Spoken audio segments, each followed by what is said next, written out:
కుంభమేళాలో మౌని అమావాస్య సందర్భంగా పుణ్యస్నానాలు చేసేందుకు ప్రయాగ్రాజ్కు భక్తులు పోటెత్తారు. దీంతో బుధవారం తెల్లవారుజామున జరిగిన తొక్కిసలాటలో సుమారు 20 మంది ప్రాణాలు కోల్పోయారు.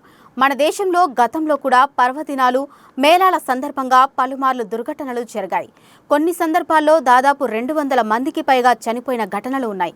అతిపెద్ద ఉత్సవాల సమయంలో ప్రభుత్వాలు ఎంత అప్రమత్తంగా వ్యవహరించాలో ఈ ప్రమాదాలు గుర్తు చేస్తూనే ఉన్నాయి. వీటిల్లో అత్యధికంగా వదంతులు, భక్తుల్లో భయాలు, కొందరు నాయకుల అత్యుత్సాహం వంటి వాటి వల్లే ఇలాంటివి చోటు చేసుకుంటున్నాయి.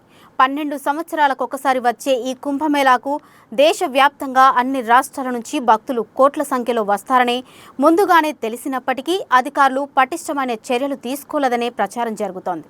తొక్కిసలాటలో వందల సంఖ్యలో చనిపోయి ఉంటారని ప్రత్యక్ష సాక్షులు చెబుతున్నప్పటికీ ప్రభుత్వం ఈ విషయాన్ని బయటకు పొక్కకుండా జాగ్రత్తలు తీసుకుంటుంది.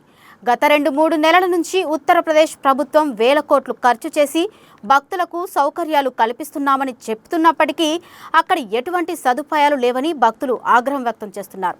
ప్రయాగ్రాజ్ చేరుకున్న భక్తులకు ఎటువంటి రవాణా సౌకర్యం లేకపోవడంతో వందల కిలోమీటర్లు కాలినడకన తిరుగుతున్నామని చెబుతున్నారు.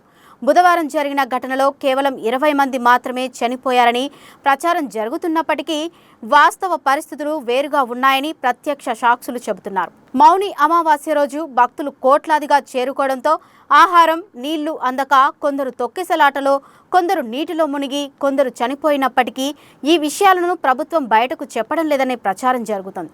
భక్తుల అత్యుత్సాహం కొంతైతే ప్రభుత్వాల అశ్రద్ధ మరికొంత ఆనందంగా ఉంటుంది.